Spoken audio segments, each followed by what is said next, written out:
नमस्कार साथियों, स्वागत है आप सभी का आपके अपने YouTube चैनल DS एकेडमी में। मैं डॉक्टर सुदेश कांत तेजा आपके लिए लेकर चल रही हूँ TCT PGT हिंदी का संपूर्ण क्रैश कोर्स, वो भी निःशुल्क। अगर आप चैनल पर नए हैं तो चैनल को सब्सक्राइब कीजिए। अगर आपने चैनल सब्सक्राइब कर रखा है, आपको वीडियोज़ अच्छी लग रही हैं तो जितना हो ज़्यादा से ज़्यादा दोस्तों में शेयर कीजिए, या जो भी आपके पास पब्लिकली प्लेटफॉर्म है।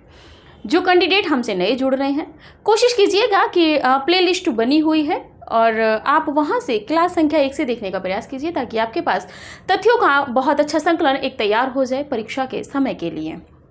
और जो हमारे व्हाट्सएप ग्रुप से जुड़ना चाहते हैं, डिस्क्रिप्शन में लिंक दे रखा है, आप हमारे व्हाट्सएप ग्रुप से ज्वाइन हो सकते हैं। और वहीं पर इंक्वायरी नंबर दे रखा है। अगर आपको कहीं असुविधा हो रही है, आपको कोई जानकारी हमसे लेनी है, चाहे वो शोध या अन्य किसी तथ्य से संबंधित हिंदी के क्षेत्र में ही, तो आप हमें शाम को 7 से 9 के बीच में कॉल कर सकते हैं। देखिए, जैसा कि हम चल रहे हैं, आपने देखा होगा इससे पहले भी 2-3 वीडियोस में आप देख चुके होंगे कि हम राम भक्ति काव्य में इस समय चल रहे हैं।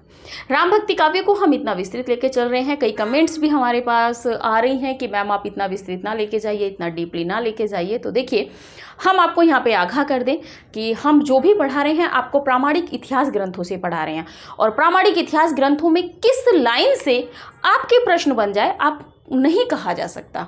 देखिए, जो बाजार की किताबें हैं या जिनको सहायक किताबें कहा जाए, उनमें से तथ्यों को छोड़ा जा सकता है, लेकिन जो मूल पुस्तकें हैं, जो आपके इतिहास ग्रंथ हैं, वहाँ से कभी भी किसी भी तथ्य से प्रश्न बन जाता है, तो इसीलिए हम उनको नहीं छोड़ सकते।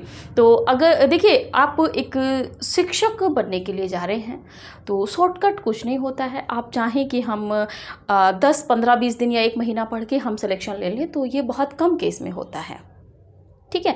या तो ये होता है कि जैसे हम आपको दे रहे हैं, हम आपको बिल्कुल पूरे परीक्षा उपयोगी तथ्य ही हम आपके लिए ला रहे हैं, या जहाँ से प्रश्न बनने की संभावनाएं हैं, हम आपसे कहें बन सकते हैं, वो तो हम ला ही रहे हैं, लेकिन साथ में जहाँ से प्रश्न बनने की संभावना है, हम वहाँ से भी तथ्यों को लेके आ रहे हैं। तो आप शॉर्टकट ना रखिएगा। इतना हम आपके लिए मेहनत कर रहे हैं। 15, 8, 10, 20, 10, 12 किताबों का हम संकलन लेके आ रहे हैं आपके लिए। 4 से 5 तो इतिहास ग्रंथ ही हैं, बाकी सहायक किताबें भी हैं। आपको अन्यत्र कुछ नहीं पढ़ना पड़ेगा, इतना तथ्य हम आपके लिए लेकर आ रहे हैं। तो आप भी थोड़ा सा मेहनत कीजिए, अपने तथ्यों को एक जगह एकत्रित कीजिए और साथ ही में उनका रिवीजन करते रहिए। अगर आप नोट नहीं कर रहे हैं तो आप वीडियो को 2 से 3 बार देखिए, आपके पास आपको चीज़ें तैयार हो जाएंगी। तो चलिए, राम भक्ति काव्य में हम लोग चल रहे हैं। और इससे पहले हमने देखा था जो तुलसीदास से जो परवर्ती कवि थे, अग्रदास जी को छोड़कर बाकी के कुछ कवियों को हम इससे पहली वीडियो में देख चुके थे। आज हम देखेंगे महाकवि, या जिनको कहा जाए गोस्वामी तुलसीदास जी। तुलसीदास जी वो कवि हैं, जैसे हमने देखा था पीछे निर्गुण काव्यधारा में कि कबीरदास के बिना संत काव्यधारा संत काव्यधारा वो अधूरी थी। जयसी जी के बिना सूफी काव्य परंपरा अधूरी थी, सूफी काव्यधारा अधूरी थी। वैसे ही राम काव्य परंपरा अगर हम पढ़ें, राम के किसी भी वर्णन को हम पढ़ें, चाहे वो मानस हो, गीतावली हो, या और भी कोई राम से संबंधित अन्य रचनाएं हैं, हम उनको पढ़ें और हमारे मस्तिष्क में या हमारी स्मृति में तुलसीदास या उनकी रामचरितमानस ना आए, ऐसा तो हो ही नहीं सकता, क्योंकि हम इनको छोड़ भी नहीं सकते। तो चलिए बात करते हैं गोस्वामी तुलसीदास जी पे। बहुत ज़्यादा समय व्यर्थ नहीं करेंगे, और बस आप हमें फीडबैक हमें अच्छा देते रहिए, जितना हो वीडियो को शेयर करते रहिए, क्योंकि हम आगे क्लासों की संख्या बढ़ाने की कोशिश में हैं। लेकिन जब आपकी प्रतिक्रिया हम देखते हैं तो बहुत कम हमें देखने को मिलती है, तो कहीं ना कहीं मन हताश हो जाता है। बस इतना ही हमें आपसे कहना है। चलिए आइए बात करते हैं तुलसीदास जी पर। बात कर लेते हैं गोस्वामी तुलसीदास जी पर। यहाँ पर जो वृतांत लिखा हुआ है आपके सामने, ये प्रामाणिक है। अगर परीक्षाओं में वृतांत सीधे सीधे पूछा जाता है तो आपको यहाँ से देना है। बाकी के जो इनके विषय में और तथ्य हैं, जन्म के संबंध में लेके या जन्म स्थान के संबंध को लेके, वो हम आगे देखेंगे। चलिए बात करते हैं जन्म की। तो इनका जो जन्म है 1532 ईस्वी में कहाँ हुआ है? राजापुर, ये बांदा उत्तर प्रदेश में है, ठीक है। बात कर लें इनके निधन की, तो निधन है 1623 ईस्वी।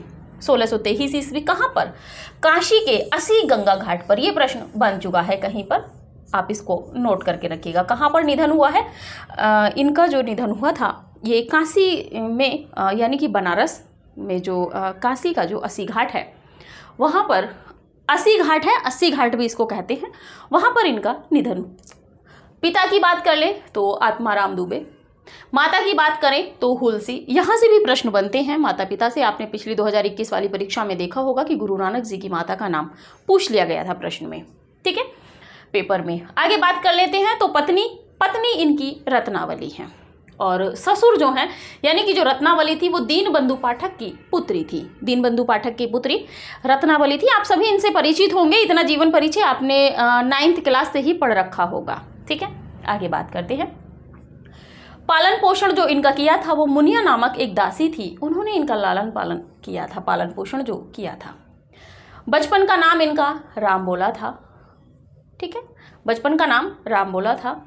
गुरु की यदि बात करें तो गुरु इनके दो थे, एक दीक्षा गुरु और एक शिक्षा गुरु। नरहरियानंद इनके दीक्षा गुरु थे जिन्होंने इन्हें दीक्षा दी थी, और शेष सनातन जो है इनके शिक्षा गुरु थे जिनसे इन्होंने वेद वेदांग की शिक्षा ग्रहण की थी।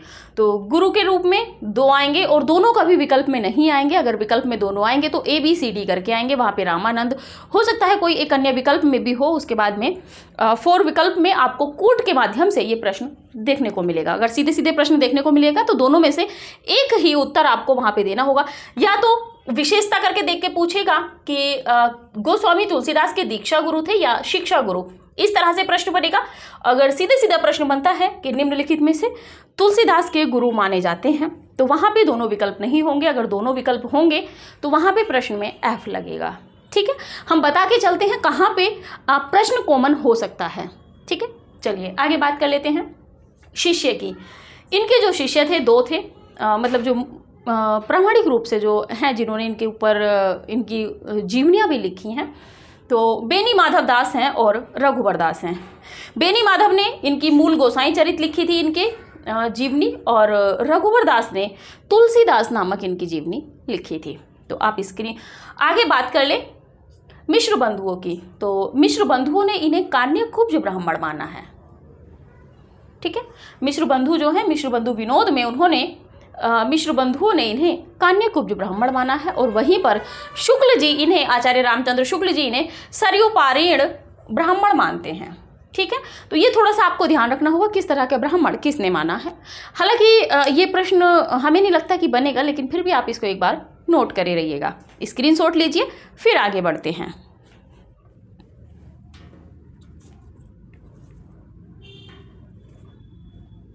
चलिए आप देखिए, सिलेबस को लेके आप बहुत ज़्यादा कन्फ्यूजन ना होइए, क्योंकि सिलेबस जो है हम आपका पूर्ण कराएंगे। अब हम यहाँ से तुलसीदास जी को भी हटा देते हैं क्योंकि हमें लिखना ज़्यादा है, ठीक है। चलिए बात कर लेते हैं अन्य मत में। अन्य मत में अगर बात करें तो पहले नंबर पे समय की बात कर लेते हैं। इनका जो समय माना गया है 1532 से 1623 ईस्वी, ये जो इनका समय है ये सर्वमान्य है। अगर सीधा सीधा प्रश्न बनता है तुलसीदास जी का समय तो ये आपको देना होगा। इसके बाद में बात कर लें तो समय की ही 1537 से 1623 ईस्वी ये समय माना है डॉक्टर बच्चन सिंह ने। देखिए कहीं से भी प्रश्न बन जाता है, फिर आप हमसे कहेंगे कि आपने ये नहीं लिखाया था। बात करें 1583 विक्रम संवत, 1583 विक्रम संवत ये माना है शिव सिंह सरोज ने, शिव सिंह सरोज। आगे बात कर ले 1589 विक्रम संवत, 1589 विक्रम संवत ये माना है जॉर्ज ग्रियर्सन, जॉर्ज ग्रियर्सन। और जॉर्ज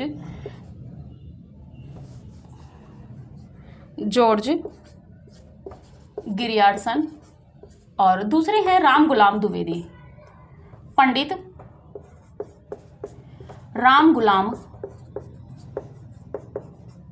द्विवेदी, ठीक है।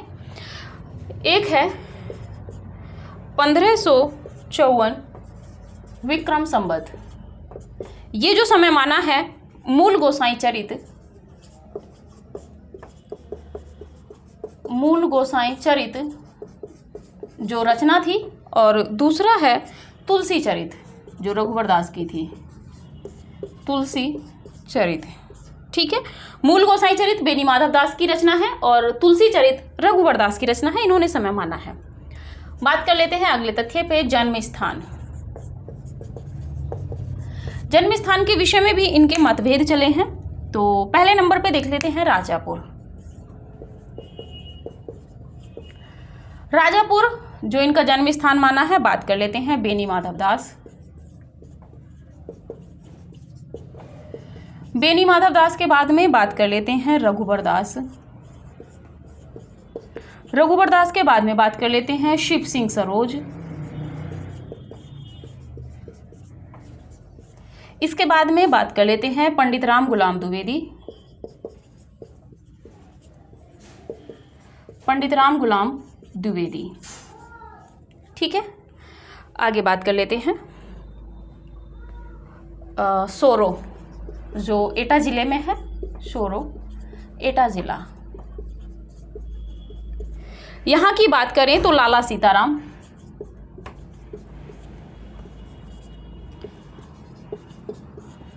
लाला सीताराम के बाद में बात करें तो गौरी शंकर द्विवेदी, गौरी शंकर द्विवेदी। फिर बात करें तो राम नरेश त्रिपाठी, राम नरेश त्रिपाठी। इसके बाद में बात करें तो डॉक्टर रामदत्त भारद्वाज,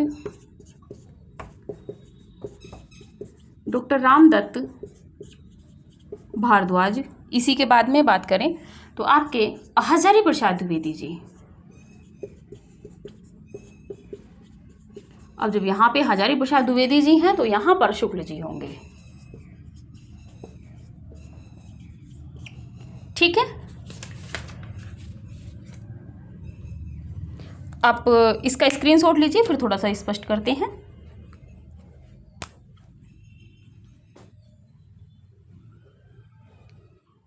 चलिए बात करते हैं अन्य मत में। अन्य मत में समय की अगर हम बात करते हैं तो 1532 से 1623 ईस्वी जो इनका समय माना जाता है तुलसीदास जी का, ये सर्वमान्य है। इसके बाद में डॉक्टर बच्चन सिंह ने जो इनका समय माना है 1537 से 1623 ईस्वी है। 1583 विक्रम संवत में शिव सिंह सरोज ने माना है, ये भी प्रश्न बन सकता है। 1589 विक्रम संवत जॉर्ज गिरियर्सन पे पंडित राम गुलाम द्विवेदी जी ने माना है। 1554 विक्रम संवत मूल गोसाई चरित और तुलसी चरित जो बेनी माधव दास और रघुवर दास की रचना है, जो जीवनी इन्होंने लिखी है तुलसीदास की, उसमें भी ये समय मिलता है। एक तरीके से देखा जाए तो ये भी प्रामाणिक माना जा सकता है। ठीक है, आगे बात कर लेते हैं जन्म स्थान के विषय में। तो राजापुर जो इनका जन्म स्थान माना है वो माना है बेनी माधव दास, रघुवर दास, शिव सिंह सरोज, पंडित राम गुलाम द्विवेदी और शुक्ल जी ने। बात करें शोरो एटा जिला, ये लाला सीताराम है, गौरी शंकर द्विवेदी, राम नरेश त्रिपाठी, महत्वपूर्ण है राम नरेश त्रिपाठी, और डॉक्टर रामदत्त भारद्वाज और हजारी प्रसाद द्विवेदी। इन तीनों को आप मोस्ट करके रखिएगा, यहाँ से प्रश्न बन सकता है गौरी शंकर द्विवेदी से भी। ठीक है, आप स्क्रीनशॉट लीजिए, फिर आगे बढ़ते हैं क्योंकि बहुत ज़्यादा यहाँ पे समय देने का मतलब है नहीं।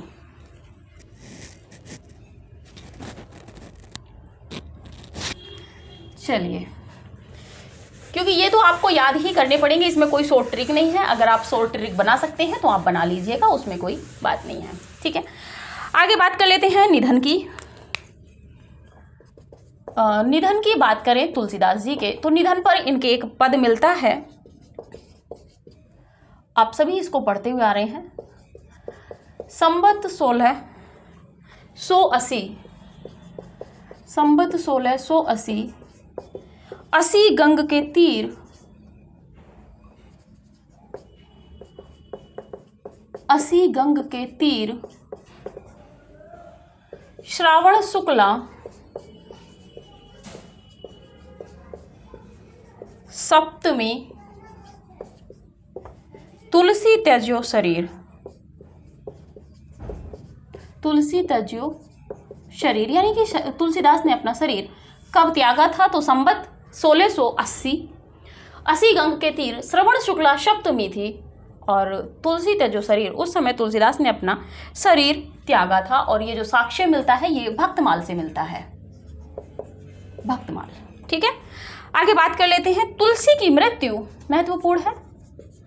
अंडरलाइन कीजिएगा इसको, क्योंकि यहाँ से प्रश्न बना है। तुलसीदास की मृत्यु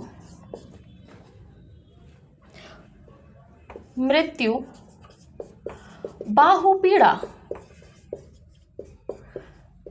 झेलते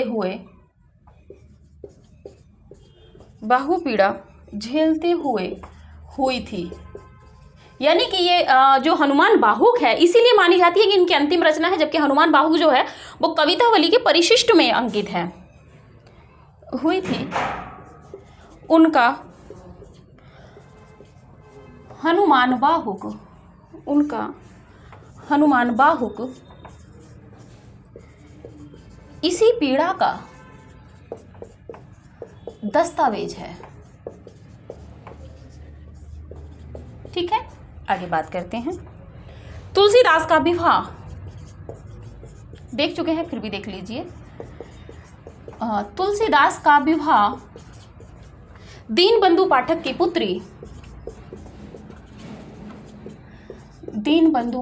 की पुत्री, यहां से जो तथ्य छूटेंगे वो हम व्हाट्सएप ग्रुप में देंगे, रत्नावली से हुआ था।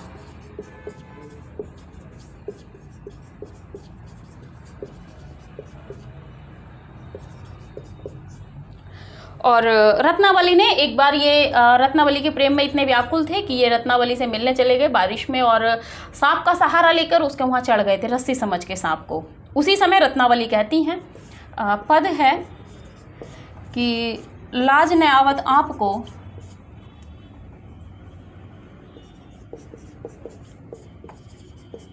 लाज न लागत आपको, दोरे आयो नाथ,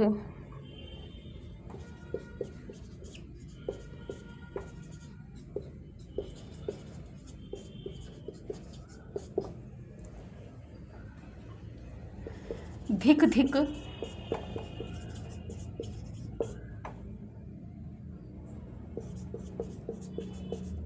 ऐसे प्रेम को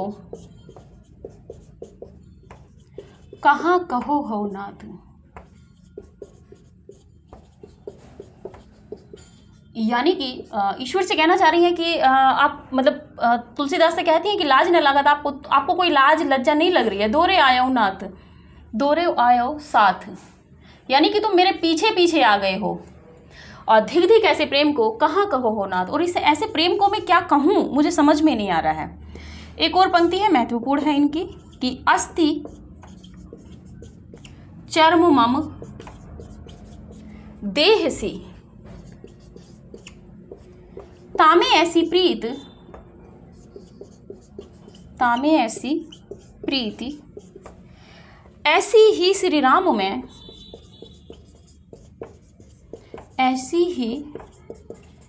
राम में, तब न होती भवभीत,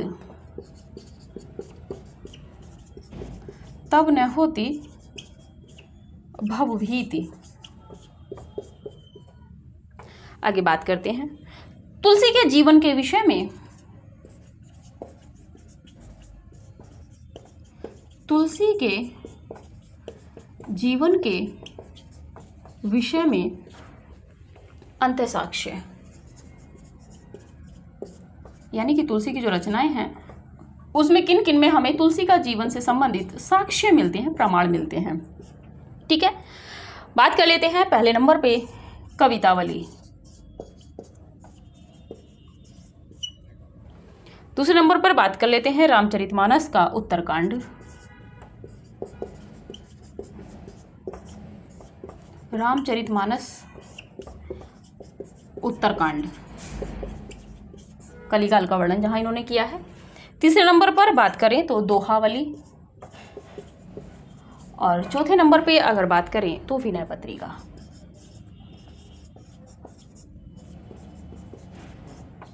विनय पत्रिका। आगे बात कर लेते हैं, तुलसीदास रामानंद के शिष्य परंपरा में महत्वपूर्ण है। तुलसीदास रामानंद की शिष्य परंपरा में, रामानंद की शिष्य परंपरा में 7वीं पीढ़ी में आते हैं। 7वीं पीढ़ी में आते हैं। आप स्क्रीनशॉट लीजिए, फिर आगे बढ़ते हैं।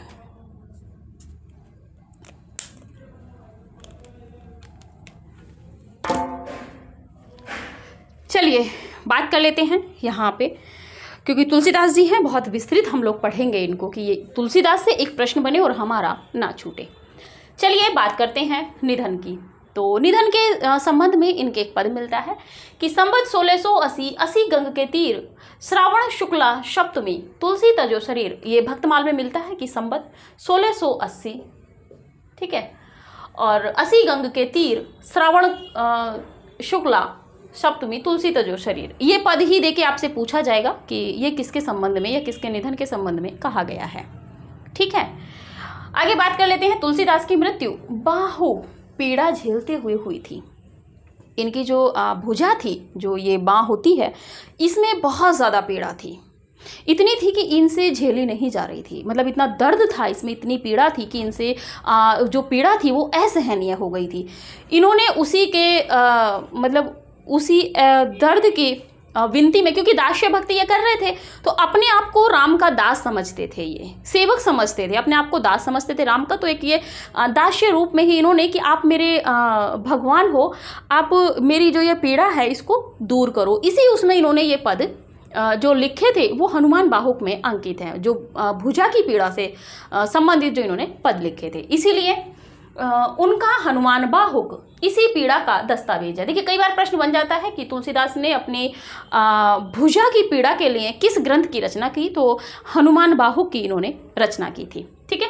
और इसीलिए ये अंतिम मानी जाती है, क्योंकि ये बहुत ज़्यादा पीड़ित थे। और जो ये हनुमान बाहुक है, ये कवितावली के परिशिष्ट में एक तरीके से लक्षित है या लिखी हुई है या बद्ध है।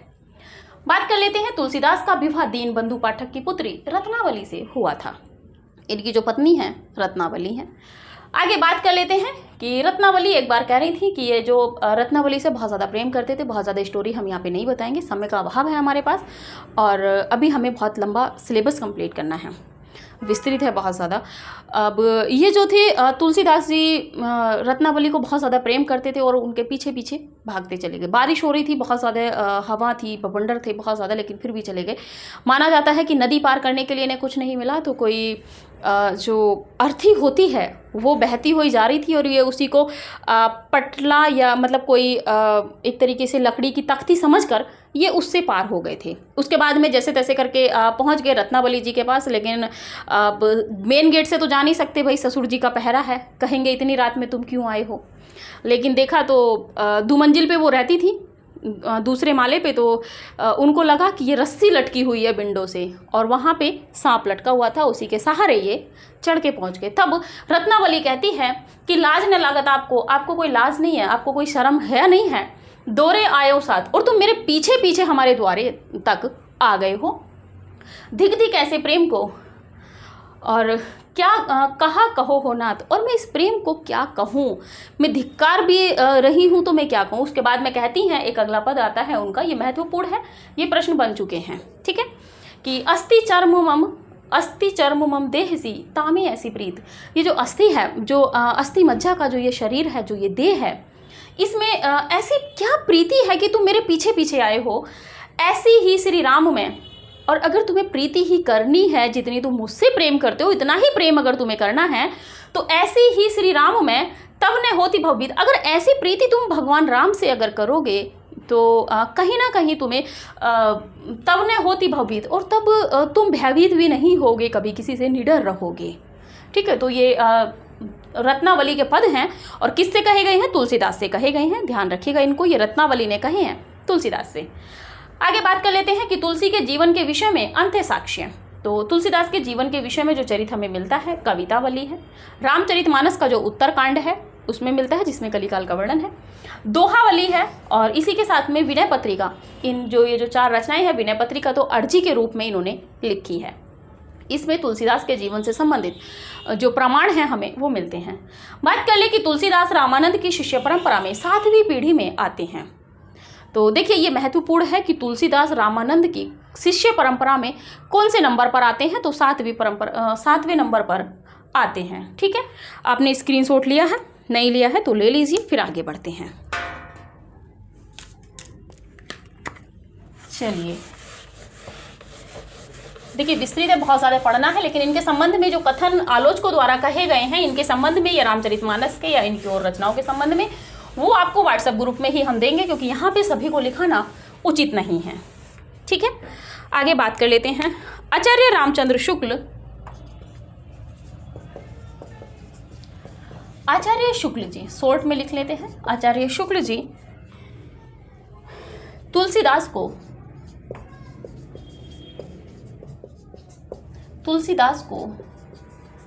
स्मार्त वैष्णव मानते हैं। आगे बात कर लेते हैं। शुक्ल जी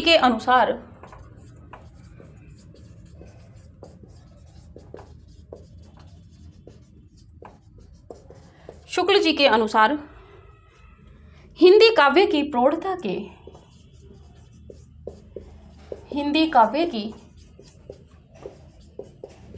प्रौढ़ता के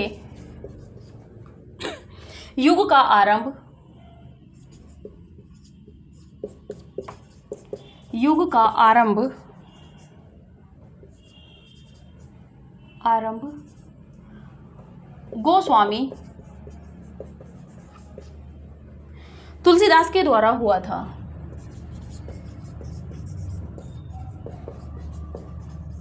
तुलसीदास के द्वारा हुआ था। ठीक है, आगे बात कर लेते हैं। तुलसीदास पर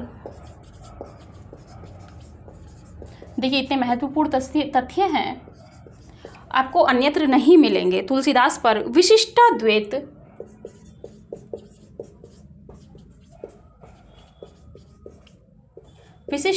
व श्री संप्रदाय, आपको पता है किसने चलाया था? श्री रामानुजाचार्य ने। तो श्री संप्रदाय का प्रभाव है। इसीलिए कहते हैं कि आप हमारी वीडियो शुरू से देखिएगा, आपको यकीनन बहुत ज़्यादा लाभ होगा। आपकी पढ़ने की जो दृष्टि है वो भी बहुत ज़्यादा परिवर्तित हो जाएगी।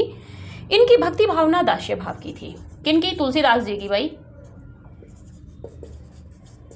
इनकी भक्ति भावना दास्य भाव की थी। ठीक है, इसके आगे बात कर लेते हैं अगले तथ्य पे। गोस्वामी तुलसीदास के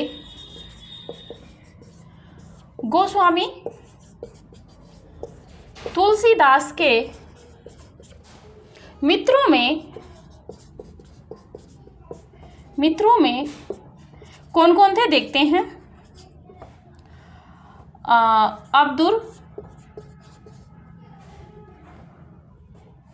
अब्दुर रहीम खाना,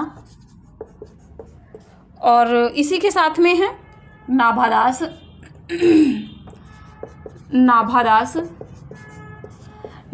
के बाद में यदि बात करें तो आपके आएंगे मान सिंह। ये सभी जो हैं गोस्वामी तुलसीदास के मित्र माने जाते हैं। मधुसूदन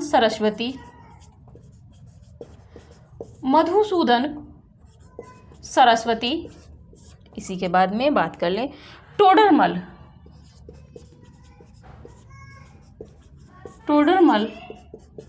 आदि आते हैं। इसके बाद में बात कर लेते हैं टोडरमल के निधन पर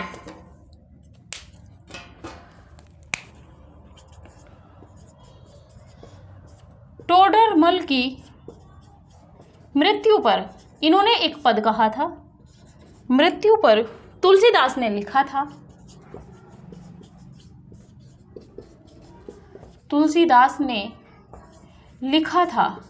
क्या लिखा था जानते हैं इसको?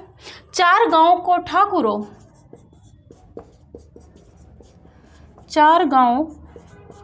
ठाकुरों, यानी कि 4 गांव के ठाकुर थे ये एक तरीके से। मन को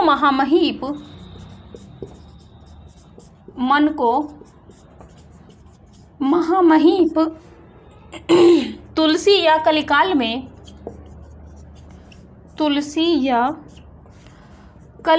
में अथय टोडर द्वीप, अथय टोडर द्वीप, ये जो है ये तुलसीदास के विषय में कहा गया है। आगे बात कर लेते हैं। तुलसीदास ने कहा है टोडरमल की निधन पर, यानी कि उनकी जब मृत्यु हुई थी तब कहा है। आगे बात करें, आचार्य रामचंद्र शुक्ल ने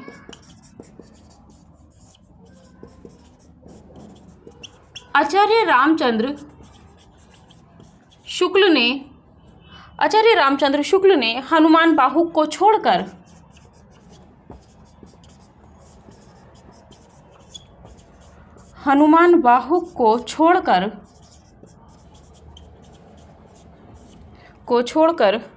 तुलसीदास की 12 रचनाएं प्रामाणिक मानी हैं। तुलसीदास की 12 रचनाएं प्रामाणिक मानी हैं,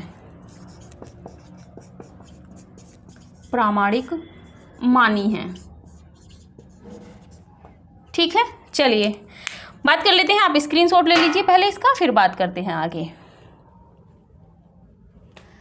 हम लोग चल रहे हैं, तुलसीदास को पढ़ रहे हैं। तुलसीदास के विषय में जो तथ्य हैं कि आचार्य शुक्ल जी तुलसीदास को स्मार्त वैष्णव मानते हैं। देखिए यहाँ से प्रश्न बनेगा, आचार्य शुक्ल के अनुसार तुलसीदास कौन है? स्मार्त वैष्णव, शैव, इस तरह से प्रश्न बनेगा तो स्मार्त वैष्णव है।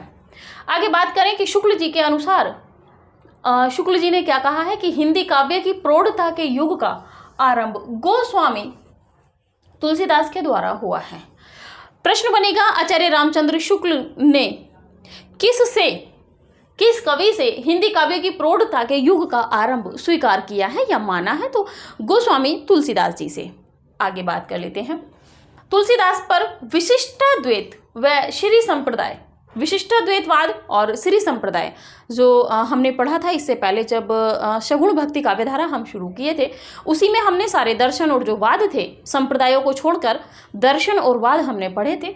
तो श्री रामानुजाचार्य श्री संप्रदाय के प्रवर्तक थे, तो इनका प्रभाव तुलसीदास पर पड़ा है। किसका प्रभाव है? तो विशिष्टाद्वैतवाद और श्री संप्रदाय का प्रभाव तुलसीदास पर परिलक्षित होता है।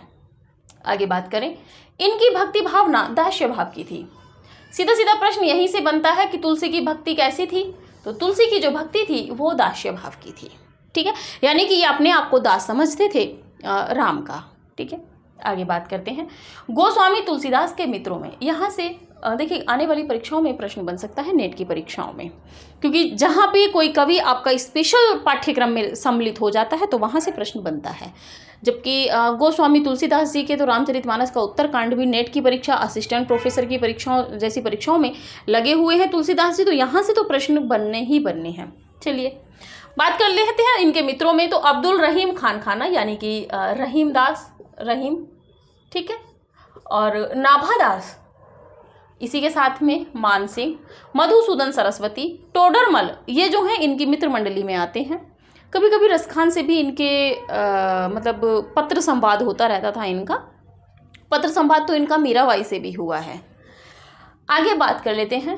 टोडरमल की मृत्यु पर तुलसीदास ने लिखा, टोडरमल की जब मृत्यु हुई थी उस समय ये ठाकुर थे टोडरमल, तो इनकी मृत्यु पर, इनके निधन पर तुलसीदास जी ने लिखा था कि 4 गांवों को ठाकुरों मन को महामहिप, ये 4 गांव के ठाकुरों में श्रेष्ठ थे और मन के महामहिप यानी कि मन के महीफ थे। तुलसी या कलिकाल में अथय टोडर द्वीप, तो ये इनके तुलसी के समय में या कलिकाल का उस समय तुलसीदास जी वर्णन कर रहे थे, उस समय में अथय टोडर द्वीप, और उस समय एक अथक रूप में ये उत्पन्न हुए, मतलब थे टोडरमल। आगे बात कर लेते हैं, महत्वपूर्ण तथ्य है यहाँ से वेरी वेरी मोस्ट करके लिखिएगा।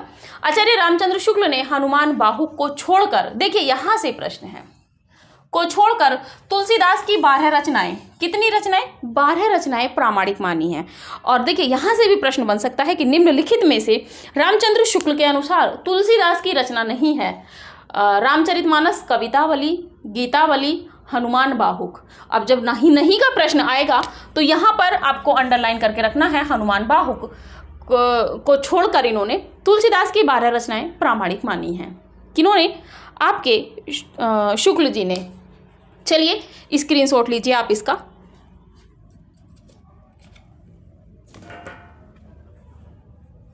चलिए एक थोड़ा सा तथ्य और है, उसको देख लेते हैं, इसके बाद में हम अगली क्लास में देखेंगे।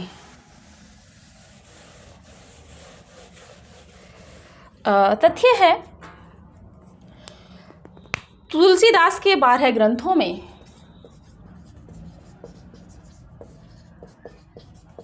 तुलसीदास के 12 ग्रंथों में, जो शुक्ल जी ने 12 ग्रंथ माने हैं, उनमें 5 बड़े ग्रंथों में 5 बड़े ग्रंथ व 7 छोटे ग्रंथ हैं। 5 बड़के भैया हैं और 2 छुटके भैया हैं। ठीक है, देखते हैं कैसे कैसे हैं। आगे इनके बात कर लेते हैं रचनाओं के विषय में, किसने कितनी मानी है इस पर ही रोक देते हैं हम।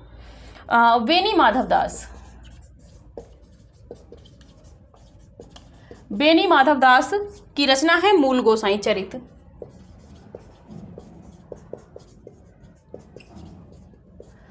मूल गोसाई चरित में इनकी जो रचनाएं मानी गई हैं, 13 ग्रंथ माने गए हैं। तुलसीदास के 13 ग्रंथ माने गए हैं मूल गोसाई चरित में, और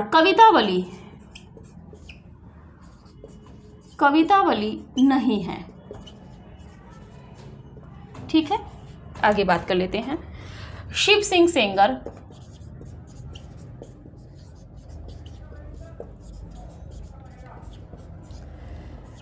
सेंगर की बात करें तो शिव सिंह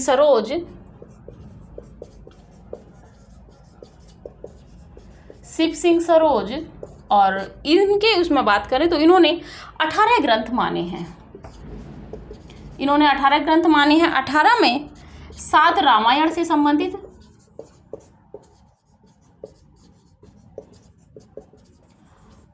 प्लस 11 अन्य।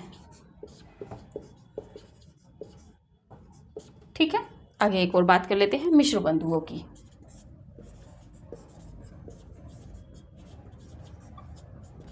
मिश्र बंधु विनोद, वो क्षमा कीजिएगा, मिश्र बंधु विनोद नहीं है, हिंदी नवरत्न है। हिंदी नवरत्न में इन्होंने 25 ग्रंथ माने हैं। कितने ग्रंथ माने हैं तुलसीदास जी के? तो 25 ग्रंथ माने हैं, और इन 25 ग्रंथों में भी एक विशेषता ये है कि 13 अप्रमाणिक ग्रंथ हैं। 13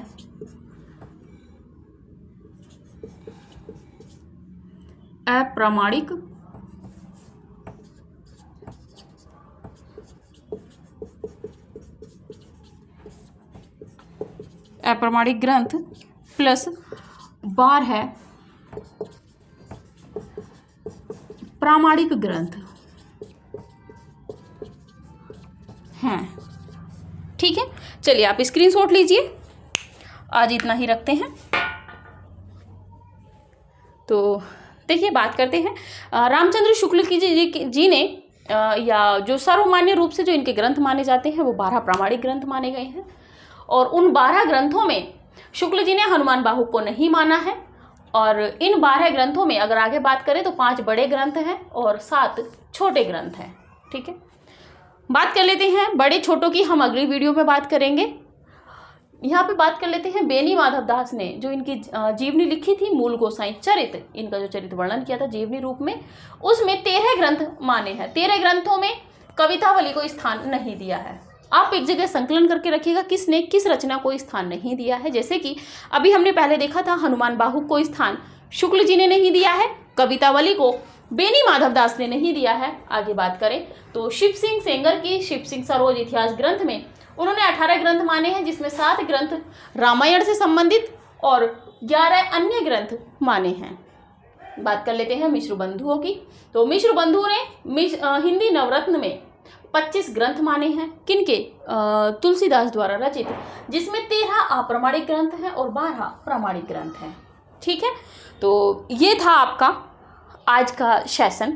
क्योंकि अगर हम आगे बढ़ते हैं तो क्लास बहुत लंबी हो जाएगी और इतना फिर वो क्लास बोरिंग होने लगेगी, क्योंकि अभी पहले इतने ही साक्ष्य आप पढ़िए, जो इतने तथ्य हैं आप इन्हीं को एक बार सुनिए, दोबारा आप लिखिए, तिबारा फिर आप अपने से जब पढ़ेंगे कोरिलेट करके चीज़ों को, आपके तथ्य यकीनन सारे तैयार हो जाएंगे। अगली वीडियो इससे भी बहुत अच्छी होने जा रही है। वो क्यों? क्योंकि इनकी जो रचनाएँ हैं 12, 13, 25 जो भी रचनाएँ हैं उन सब की विशेषताएँ और उनका समय क्या था, किस भाषा की थी, कौन सा प्रबंध काव्य है, कौन सा गीति काव्य है, कौन सा मुक्तक काव्य है, इन सब तथ्यों के साथ में हम अगली वीडियो में मिलेंगे। यानी कि तुलसीदास की जितनी भी क्लासेज होंगी कम से कम 4 से 5 क्लास हमारी ली जाएंगी। तो उसमें जितना विस्तृत जहाँ से प्रश्न बन सकते हैं हम वहाँ तक उन तथ्यों को पढ़ेंगे। यानी कि अगर तुलसीदास से संबंधित एक भी प्रश्न हमारा आता है तो वो प्रश्न हमारा नहीं छूटेगा। और देखिए फीडबैक हमें कम मिल रहा है। आप एक पहली बात तो ये है कि आप इस तरफ से निश्चिंत रहिए कि हम आपका पाठ्यक्रम पूरा नहीं कराएंगे, हम आपका पूर्ण पाठ्यक्रम कराएंगे। और आपकी फीडबैक हमें कम मिल रही है, जिसकी वजह से क्लासों में वृद्धि नहीं हो पा रही है। अभी 2 ही क्लासेज चल रही हैं। आपकी फीडबैक जिस दिन हमें अच्छी मिलने लगेगी, हम उस दिन 3 क्लासें भी आपको 3 से 4 क्लासें भी हम देने का प्रयास करेंगे, क्योंकि हमें भी पता है सिलेबस बहुत ज़्यादा विस्तृत है, समय का कहीं ना कहीं आपको भी लग रहा है अभाव है, हमें भी लग रहा है अभाव है। इसीलिए फीडबैक आप अपना देते रहिए, जो भी आपके पास पब्लिकली प्लेटफॉर्म है उस पर शेयर करते रहिए। जितना हो आप अपने परिवार की संख्या को बढ़ाते रहिए। जैसे ही आप अपने परिवार की संख्या को बढ़ाएंगे वैसे ही हमारा भी उत्साहवर्धन होगा। और आप निश्चिंत रहिए, किसी की कोई कमेंट आती है जो निरर्थक होती है आप उस पर बिल्कुल ध्यान ना दीजिए। आपका सिलेबस से हम पूरा पाठ्यक्रम कंप्लीट कर पाएंगे। तो ठीक है, आज के लिए इतना ही। मिलते हैं अगली वीडियो में। और जो भी कैंडिडेट हमसे व्हाट्सएप ग्रुप से जुड़ना चाहते हैं, क्योंकि इस तुलसीदास से संबंधित जो कथन आदि तथ्य रहेंगे वो हम अपने व्हाट्सएप ग्रुप में देंगे। तो जो हमसे व्हाट्सएप ग्रुप में ज्वाइन होना चाहते हैं, डिस्क्रिप्शन में लिंक दे रखा है, आप हमारे व्हाट्सएप ग्रुप से ज्वाइन हो जाइएगा। पूरे नोट्स या स्लॉट या PDF आप हमसे ना मांगिएगा। हम सिर्फ हैंड रिटन नोट्स में जो यहाँ से तथ्य छूटेंगे वही आपको देंगे, इससे ज़्यादा हम नहीं देंगे। ठीक है, तो चलिए आज के लिए इतना ही। मिलते हैं अगली वीडियो में। अपने साथियों को भी लेके आइएगा और देखिएगा कि कितने नवीन तथ्य आपको देखने को मिल रहे हैं। तो चलिए ठीक है, मिलते हैं अगली वीडियो में। तब तक के लिए नमस्कार।